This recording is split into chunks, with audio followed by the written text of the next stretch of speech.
Hey, welcome to I Have a Thing for EXO's 2016 EXO Roundup.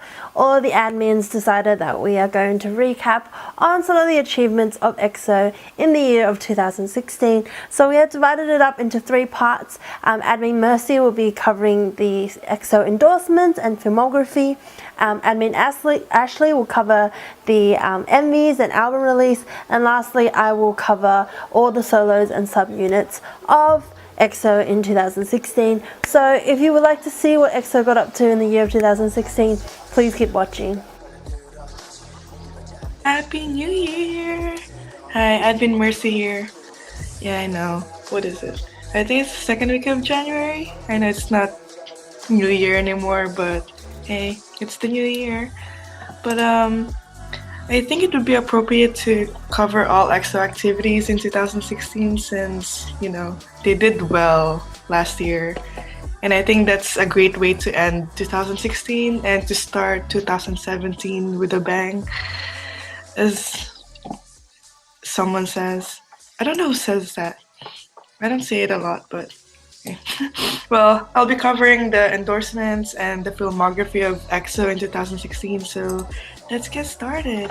I'm gonna start with my most favorite endorsement for EXO in 2016, which is Goobny Chicken. If you haven't seen their commercial film for the volcano chicken, you should totally check it out. They also had a fan sign for this, and each member cutely promotes the chicken. Here are my favorites. Suho with his spoonful of chicken dish. Here's Kai laughing with his chicken dish. He's so adorable, but I think I'm just being biased because he's my bias. Well, anyway. Does anyone know if these dishes are real? I think I saw a picture of one of the members eating them, so I think they're real. But they look kind of fake too. Well, anyway. This is the last one I'm showing. It's for Xiumin. I mean, look, so adorable. I think he might be the best one at promoting the chicken. Oh, this is my favorite picture, by the way. Also, EXO endorsed the shoe brand Skechers. Each member here had their own commercial film, but my favorite has to be Baekhyun's. If you haven't checked that video out, then you totally should.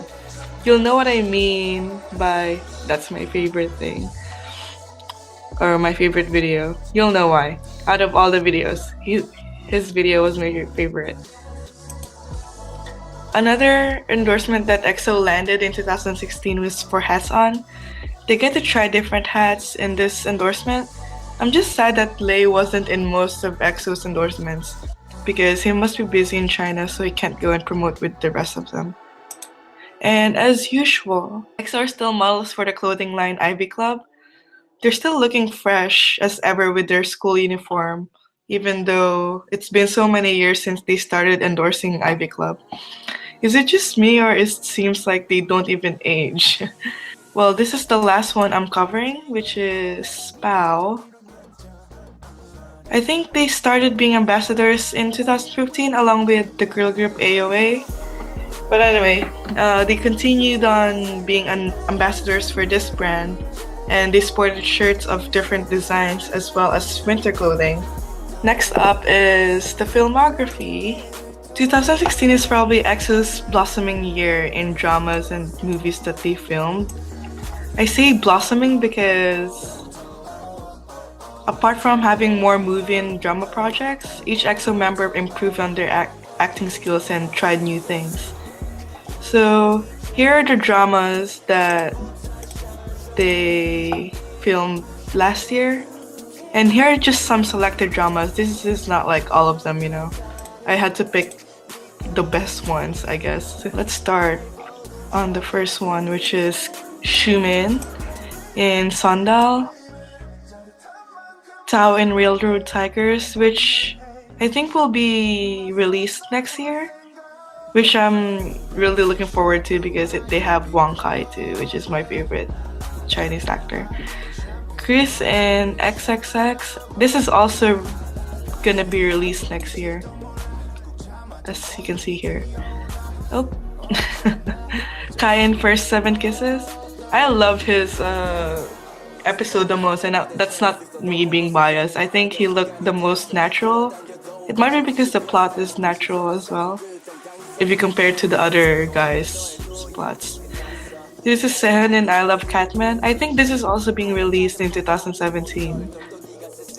Luhan in The Great Wall, Beckon in Scarlet Heart Rio, Chanyeol in So I Married an Anti-Fan, which is a Chinese movie by the way, guys. I think he was dubbing his voice in here. Dio in Hyung, Suho in Gorde, and Lane Mystic Nan, which is amazing because look at that costume and makeup. Sadly, Chen did not have a spotlight in the filmography department. Hopefully he will have more projects in line for him in 2017, honestly, because I think he deserves everything and anything. Maybe he should be starring in musicals instead. Fingers crossed that it happens. I think the major leaps in EXO in 2016 for filmography is their improvement in acting.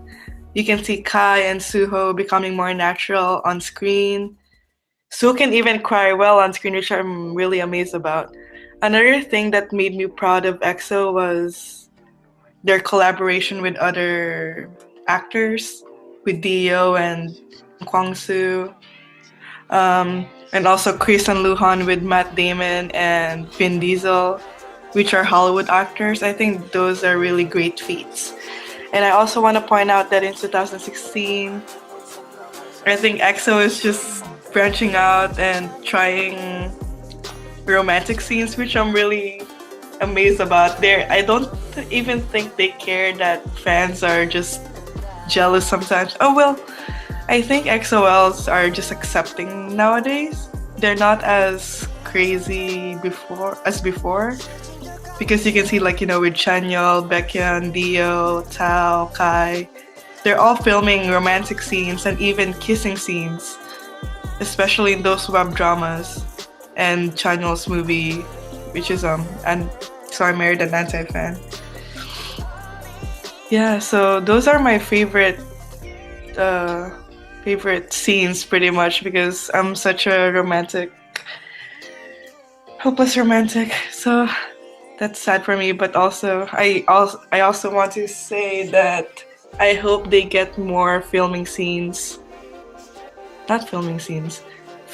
and movies, dramas next year. Hopefully Chen will have it, like, fingers crossed. But I think he suits musicals the most, so that's another thing that he should focus on if ever SM gives him a project. So, well, that's pretty much it for this wrap up. I hope you guys will watch other admins wrap up for other activities that EXO did in 2016. So I'll see you guys later. Bye! Hey guys, it's Admin Ashley. I'm back on my campus for a pep band event for a little bit, and I'm all alone in my dorm, so I figured what better time to talk to you guys about EXO's 2016 albums and music videos than right now. So they had 4 or 5 big releases this year, and that started with Lucky One and Monster, the exact album in July. I personally, I saw the Monster music video, because I have a summer job and I wasn't working that day. It came out because I'm in the Eastern time zone, so it came out at 11 o'clock in the morning. So I saw the music video and as it came out, and I literally was thinking that it can't get better than this, and then a month later they dropped Lotto and my mind was just blown again. And then from there they had their collab with You Just Soak, Dancing King. Then they had Coming Over, the Japanese release, and then their most recent, the holiday release, which was For Life. I can't tell, I'm really tired, I've been driving all day. So those were all really, really fun. I think my favorite song from their albums this year was Can't Bring Me Down. It's so catchy to me, and I just really, really like the beat. It's not a sound that I've heard very often, so I was really, really impressed by it. I'm kind of sad that they haven't been doing it at their Exordium concert so far, but hopefully that'll change as the tour keeps going on, and hopefully we'll see them back in the States in 2017. Hi, I am admin Ginny from I Have a Thing for EXO, and today I am doing the episode of 2016 EXO wrap up on solos and subunits. So a lot happened for the EXO guys this year in 2016. So when Baekhyun said that they've done nothing this year, it's a complete understatement because the boys all worked really, really hard in different areas. This year Luhan released 3 albums if you kind of count the ones that he just released. These are the Reloaded Plus one, The Experience, and the current one, Explore, that he just released, which if you haven't listened to, please go listen because it's really, really great. The songs were really, really good. It was a different style to EXO, and I really believe that Luhan's trying to really explore his own style, which is really, really great. I love the sound he's making, and the love that he has English songs out as well. How released his first studio album called The Road, which was like a personal a personal journey sort of reflection album, as well as just a generally all around awesome album. He produced this album mainly himself, and you really get to see a different side of Tao through this album. Chris has been doing other little stuff like modeling and filming, but he also released a single this year called And July. Obviously he's done OSTs before, but this was his single and it was in English, so nobody really expected it to come out like this. The MV was really great, the song is really great, and I don't know, it hit me completely like out of nowhere, but I'm in love with it and I think it's such a great song. Chen did quite a few OSTs. These include ones for Descendant of the Sun as well as Moon Lovers. He also did 2 collaborations on the SM station with Haze for the first one, and also with Alesso for the second one, which was Years, and that was kind of a big deal. So I also did 2 other songs. He did one with Chen for Beautiful Accident, I think it's called, and he did one with Lee Tuk on the SM station. Xiumin, apart from the song that he did with Chen, he also did a collaboration with Jimin called Call Me Bae. Chanyeol sang 2 OSTs, and the first one was in Chinese. It was for I Married an Anti-Fan, which was really good, and as a native Chinese speaker, I thought his Chinese was quite fabulous in that song. He also did a OST with Punch for Goblin, and man, his voice, I'm like, thank you SM for finally showcasing my boy's voice because he is so good.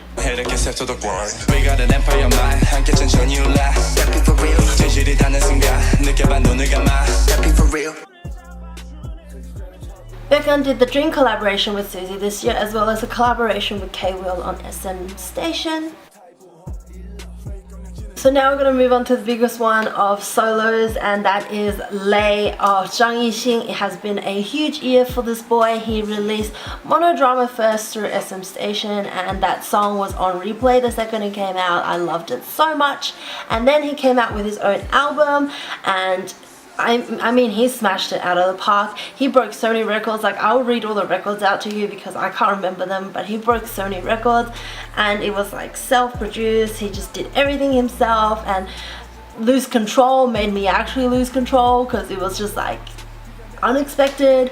And look, he's got so much potential. Like, that is all I have to say. So let me try and read all the achievements he did with that one. So Lose Control was Han Chao's highest selling solo album and highest selling first 6 sales for solo. Lose Control reached 1 million digital albums on Xiaomi. He holds 9 YYT, which is Yin Time, which is just like the music channel, / Guinness records in total. Lose Control is number 3 on Han Chao's 2016 chart. Lose Control became the best-selling imported album of the year in just 1 day, according to Yin Time. Lose Control was number 1 on the real-time chart for 50 days and number 1 on the weekly charts for 8 weeks. Lose Control reaches a perfect score for the month of November. Lose Control breaks 3 out of 8 Yin Time weekly records and 6 out of 8 Yin Time monthly records. Lose Control stays number 1 on the Chinese Billboard for 6 weeks. Even how does the boy do that? How does he do that? And then with one song he's all cute and sweet, and the next song he's like sexy animal. I don't understand how I did that. But definitely the biggest solo was Late. onto subunits, because this is also really exciting, and there was only one subunit this year, but we weren't expecting a subunit, so we'll take anything we can get. EXO CBX came out, and to be honest, I did not expect that group. I don't know, Chen, Baekhyun, Xiumin, like they're all great friends, but I just did not expect them to form a group, but they are amazing, and Hey Mama is just such a great song for them, and they really have the energy for it, and that whole album is a jam, and I just, good job. Like, they are such a funny group together, and somehow Xiumin kind of steps up the energy with Chen and Baekhyun, because Chen and Baekhyun are known to be like the beagles of the group, so they're always hyper, and Xiumin always seems a little quiet, but somehow in this group he just seems as hyper and excited as the other guys, and hands down, great album. And Hey Mama has the highest 24-hour YouTube hit for a subunit, so you know, first subunit sets a record, standard EXO sort of stuff. Obviously the studio didn't cover all of their achievements because EXO just did so much this year, but I hope it was fun watching this and reflecting with me on what the boys did in the year of 2016 with their solos and subunits. Thanks for watching. Look out for the other episodes that will be created by the other admins covering different other aspects of EXO in 2016. Bye! Happy New Year! Thank you for watching that. I hope you enjoyed that, and yeah, what an amazing year for EXO, and they've won so many end of year awards as well. So, you know, they are on their way up, and up. 2017 is going to be a big one. The boys definitely have things planned already, which they've already hinted at certain music shows. So can't wait to see what the boys bring and what other activities they get to do in the year 2017. Once again, thank you for watching and supporting I Have a Thing for EXO. We will see you on the blog. Bye!